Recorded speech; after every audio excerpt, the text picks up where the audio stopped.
Assalamualaikum warahmatullahi wabarakatuh. Selamat bertemu kembali dengan mata pelajaran seni budaya yang pada pertemuan pertama selama kamu masuk di kelas 9 yang akan kita pelajari adalah bab 1 dari buku paket kelas 9. Jadi nanti selain Buria sambil menerangkan, kalian coba sambil dibuka bukunya ya. Adapun materi yang akan kita saat ini adalah persiapan kita untuk membuat karya seni lukis dengan berbagai bahan dan teknik. Yang pertama yang akan kita pelajari adalah bagaimana untuk memahami unsur, prinsip, teknik, dan prosedur berkarya seni lukis dengan berbagai bahan. Nanti kalau kita sudah memahami tentang unsur, prinsip, teknik, prosedur berkarya, baru nanti kita akan mempraktekkan untuk membuat karya tersebut. Ya, dengan bahan apa, teknik apa, nanti kita sepakati bersama di materi berikutnya.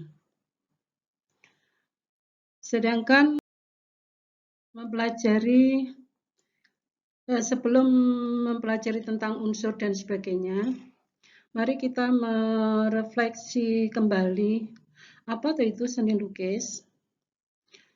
Tentu kalian semua sudah sering melakukan kegiatan seni lukis. Ya, jadi seni lukis itu sendiri merupakan salah satu cabang dari seni rupa. Tetapi di sini lebih spesifik. Untuk pengembangan dari seni lukis itu arahnya ke menggambar. Nah, menggambar di sini bisa menggunakan media 2 dimensi ataupun permukaan dari objek 3 dimensi. Yang jelas, untuk menggambar ini hanya bisa dilihat dari satu arah, dari 2D, walaupun nanti medianya bisa dari 3D. Dan karya di sini harus dibuat dengan jeli, cermat, dan teliti. Sebagai detail dari mengungkapkan perasaan dari yang menciptakan di sini untuk disampaikan pada orang lain. Untuk berkomunikasi bagaimana agar orang lain itu tahu apa yang dirasakan oleh pelukis itu sendiri tentang rasa senang, bahagia, dan sebagainya. Lanjut, kita memahami apa itu yang dinamakan dengan seni lukis. Lalu tujuan dari kita untuk berkarya seni lukis itu apa toh? Tujuan berkarya seni lukis itu sebetulnya banyak sekali tujuannya. Kalau kalian mungkin tujuannya karena ada tugas ya sudah untuk mengerjakan tugas itu aja intinya. Tetapi sebetulnya itu tujuan berkarya seni lukis itu banyak sekali tujuannya. Yang pertama di sini yaitu tujuan untuk religi yaitu keagamaan, sifatnya keagamaan. Nah, apa ada toh lukisan yang berkaitan dengan keagamaan? Ada. Di sini yang bertujuan untuk religius tentunya berkaitan dengan apa? Untuk batin kita itu biar lebih dekat sama sang pencipta. Jadi lukisan itu dijadikan media bagi manusia untuk lebih dekat dengan sang pencipta. Contohnya apa? Kalian tentu bisa mencari contohnya.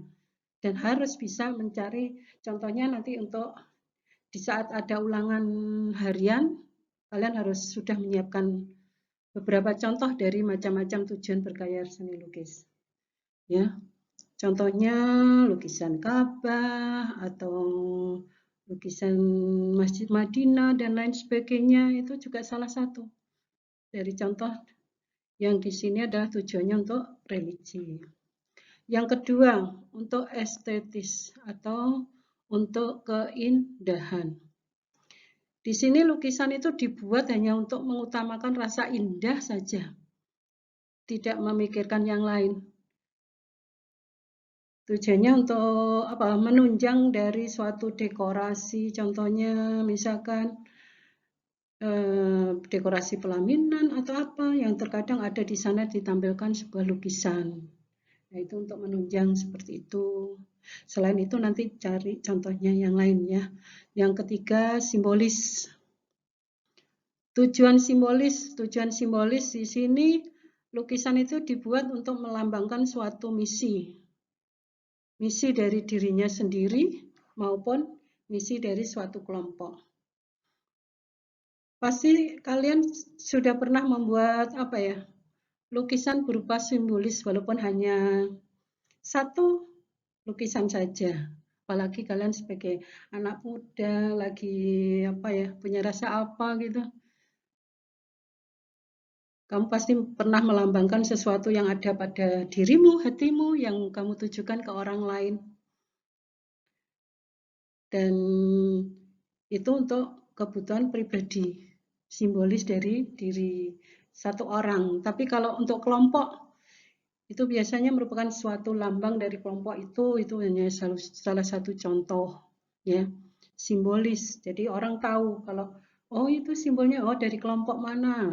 Itu contohnya aja. Nah, yang keempat, tujuan komersil. Kalau tujuan komersil di sini lukisan itu dibuat itu dijadikan alat untuk memenuhi kebutuhan pasar. Jadi tidak memikirkan aku seneng apa tidak, orang lain bagaimana tuh tidak. Jadi yang penting apa cepat laku, jadi uang, pembeli juga memiliki selera atas itu. Jadi yang diutamakan adalah selera dari pembeli, tidak selera yang melukis. Tujuannya adalah memang untuk sebagai lapangan kehidupan dari si pelukis itu sendiri. Sehingga tujuannya bagaimana agar lukisan saya cepat laku. Itu komersil. Kayak dijual cepat laku. Yang kelima, tujuan berkarya seni lukis yaitu magis. Apa itu magis? Magis itu dengan dunia sihir atau ritual kuno ya. Jadi lukisan itu dibuat itu untuk mendatangkan magis, sihir ya. Jadi sifatnya memang primitif banget, kuno. Orang-orang dulu tuh ininya secara ritualnya selalu membuat kita situasinya mencekam. Meskipun demikian, tidak menutup kemungkinan untuk pelukis zaman sekarang, pelukis modern, untuk tidak menggambarkan lukisan dengan suasana seperti itu tidak. Terkadang memang ada yang pengen melukis dengan tema atau motif primitif untuk menimbulkan rasa seram ya. Terus yang keenam, tujuan yang keenam dari berkarya seni lukis adalah ekspresi. Ekspresi di sini adalah lukisan itu dibuat untuk mengungkapkan, mengekspresi diri dari si pelukis itu, mencurahkan perasaan atau emosinya, ya tanpa melihat orang lain suka apa tidak. Dia tidak memperdulikan itu, yang jelas dia hanya ingin mengungkapkan dari perasaan sendiri. Lanjutnya adalah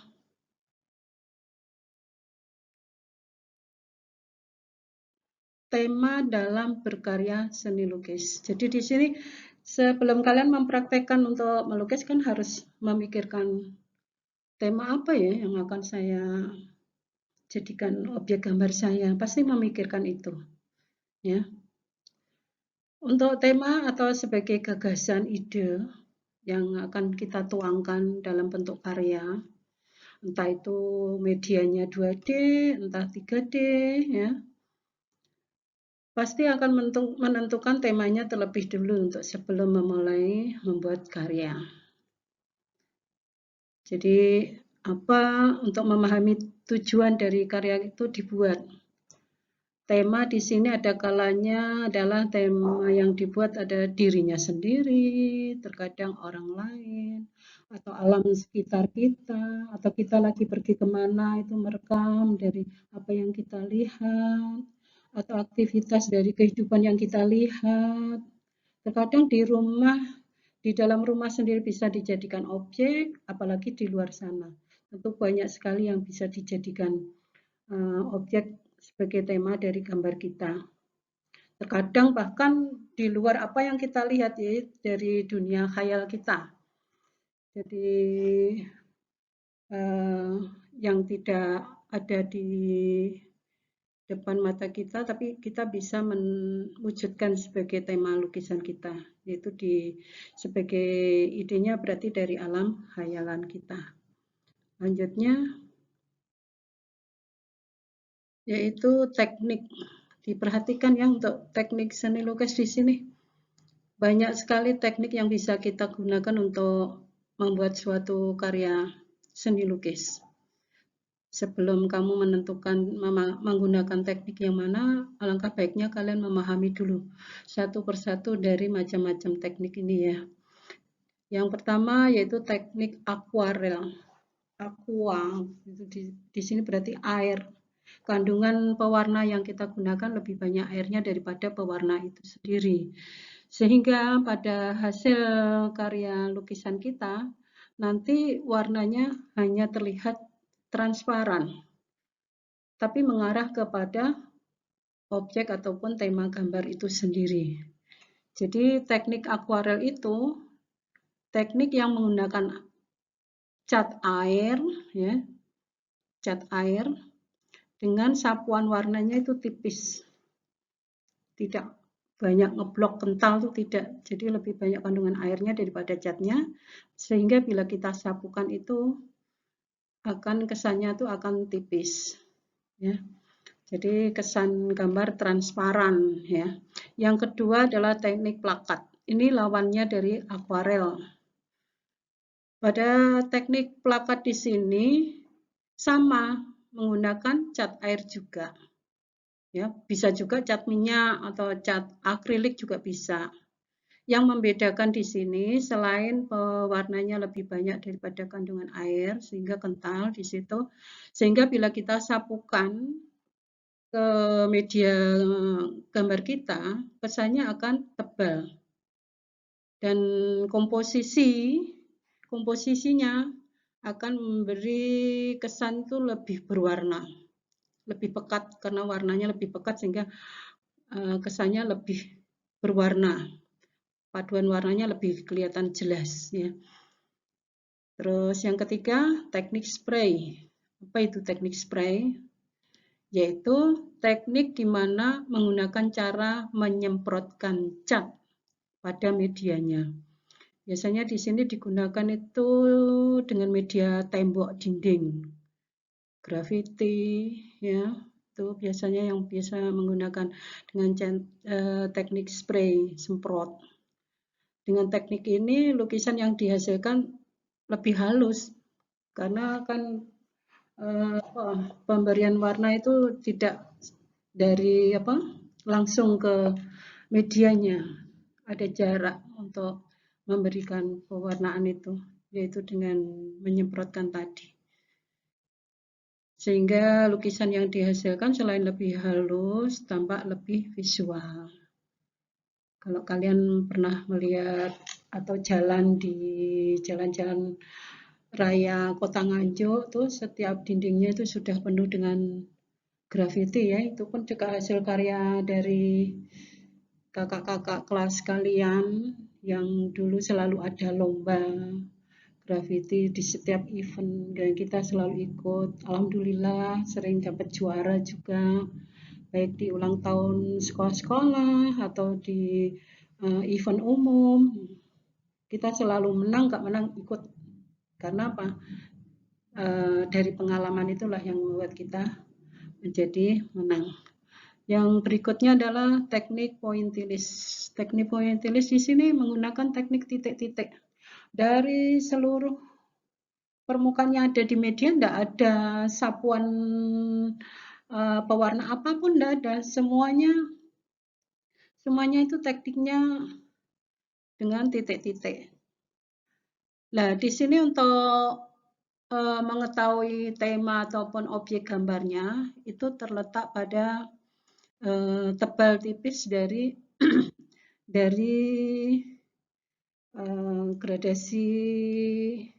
gradasi itu kita dapatkan dari semakin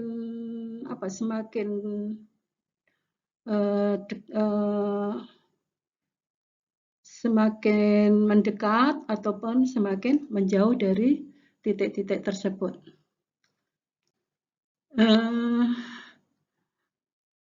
Melukis teknik ini memerlukan kesabaran, telatenan. Ya, kesabaran, ketelatenan. Apakah harus berwarna hitam? Tidak. Menggunakan warna apapun bisa. Cuma tekniknya adalah titik-titik. Dan yang mengarah ke objek gambarnya adalah dari pengaturan gelap terang dari titik-titik itu sendiri. Ya. Yang berikutnya adalah teknik tempera. Pada teknik tempera ini menggunakan kuning telur. Tidak termasuk putihnya ya, kuning telur aja. Pada penggunaan kuning telur ini dijadikan sebagai perekat dari catnya. Di sini biasanya yang digunakan itu medianya adalah kayu atau kanvas atau tembok, bukan kertas yang jelas ya. Karena kadang untuk media-media seperti itu tuh sulit untuk merekatkan dari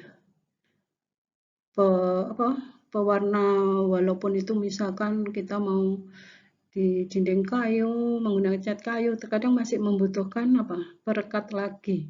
Kenapa? Permukaannya tidak seperti permukaan kertas, masih ada pori di sana, kadang ada menonjol dan tenggelamnya dari permukaan.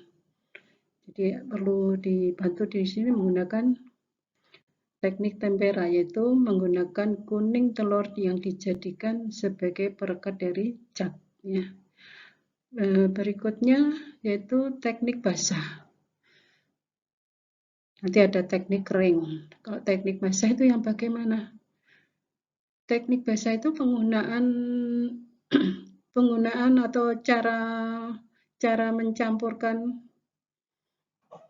pewarnanya. Di sini misalkan cat minyak itu memakai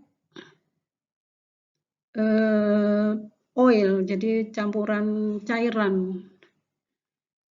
Setelah diencerkan baru bisa digunakan untuk dijadikan pewarna. Kalau menggunakan media kanvas berarti di sini harus menggunakan cat minyak. Kurang bagus kalau menggunakan kanvas, tapi pewarnanya adalah cat air. Cat air itu biasanya ya di kertas, media kertas ya. Lalu bagaimana lawannya dengan teknik kering? Kalau teknik kering di sini menggunakan media pewarna tapi tidak dengan menyampurkan oil atau air, itu enggak. Jadi langsung disapukan pada media yang kita jadikan media gambarnya. Sebagai contohnya di sini krayon, pensil pewarna, spidol dan lain sebagainya ya. Itu jadi langsung digunakan pada media. Yang terakhir yaitu teknik campuran antara perpaduan basah dan teknik kering. Di sini umumnya untuk teknik ini diawali dengan pemakaian kering dulu. Disapukan. Ada kadang media pewarna itu yang untuk dua versi, kering dan basah. Nah, biasanya penggunaan itu disapukan dulu dalam keadaan kering, Baru setelah itu pengeblokannya menggunakan memberi minyak atau air. Ya. Untuk teknik seni melukisnya saya kira cukup. Saya lanjutkan ke berikutnya. Unsur-unsur di dalam seni lukis. Jadi yang kamu tahu bahwa seni lukis itu bisa kita lihat kasat oleh mata, tapi ada juga yang tidak bisa kita lihat. Yang tidak bisa kita lihat masa ya bisa atau disebut sebagai seni lukis. Sebentar kita bahas dulu ya di sini. Jadi unsur di dalam seni lukis itu akan ada dua, visual dan non-visual. Kalau yang visual itu yang kita tuangkan dalam media, baik 2D maupun 3D, unsurnya terdiri dari garis, bidang, ruang maupun warna. Ya. Jadi kita menuangkan dalam goresan tangan tuh memadukan antara mana ada garis, bidang, ruang, dan warna. Itu visual yang bisa kita lihat dari bentuk seni lukis. Sedangkan unsur yang satunya non-visual. Di mana kita bisa menikmati dari seni lukis yang non-visual? Non-visual itu lukisannya itu ada di imajinasi kita, angen-angen. Ya. Jadi seperti kita mau menentukan tema apa, kan kita memikirkan dulu apa ya gitu. Itu berarti kalian sudah mempunyai salah satu unsur dari seni lukis, tapi cuma tidak visual, tapi non visual karena masih ada di angan-angan kalian. Seperti pengalaman, konsep, ide, ya.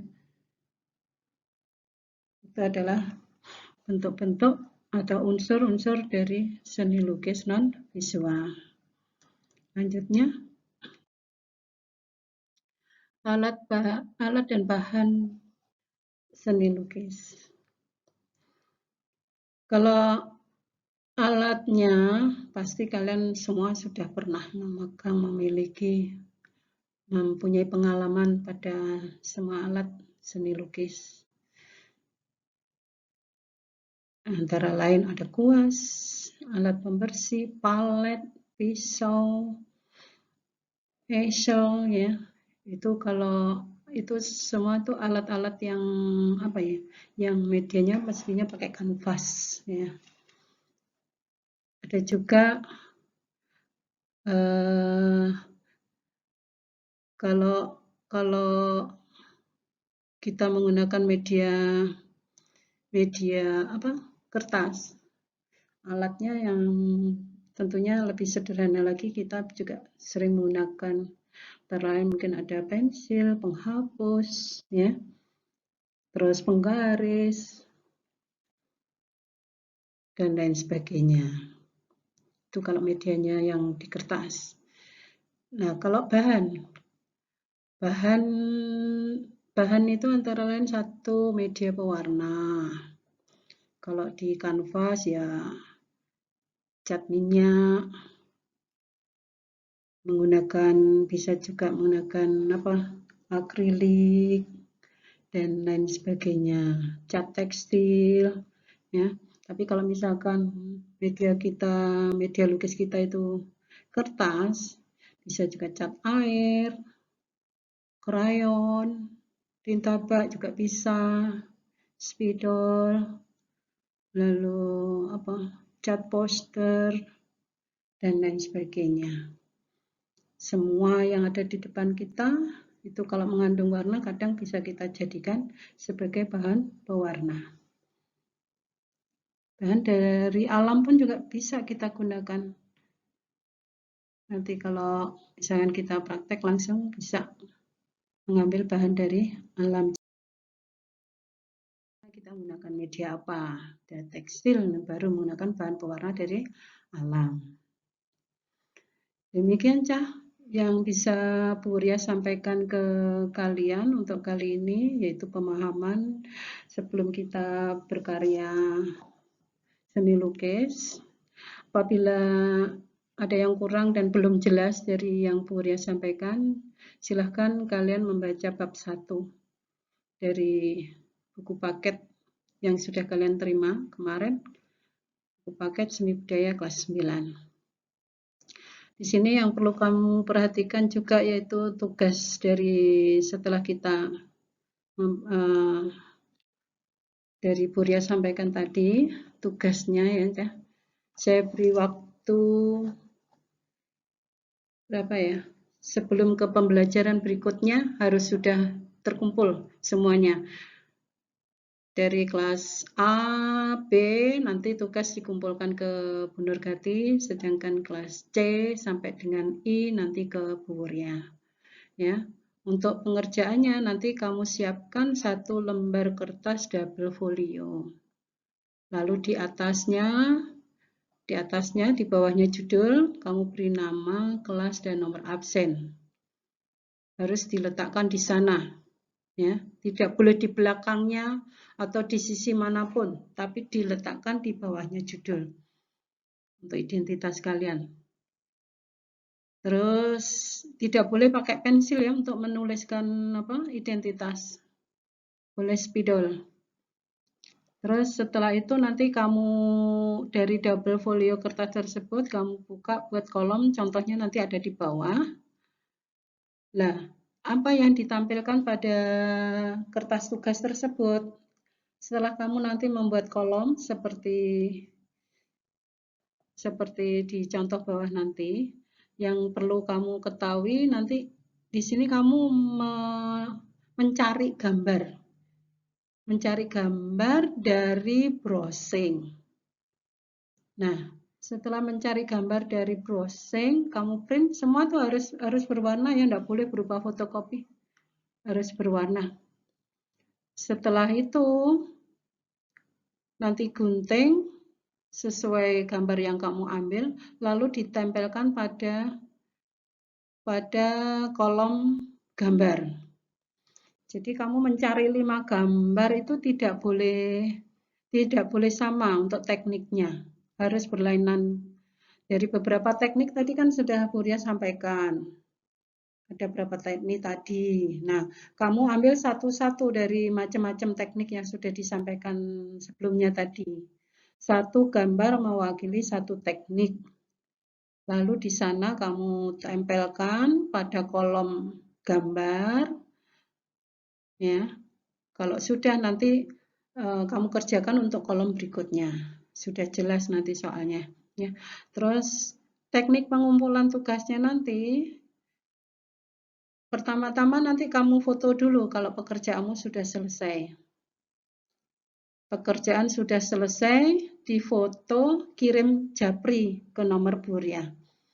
Cari tahu untuk nomor Bu Ria, banyak temanmu yang sudah tahu. Terutama dari 9C nanti kalau kelas yang lain belum tahu nomornya Bu Ria ya.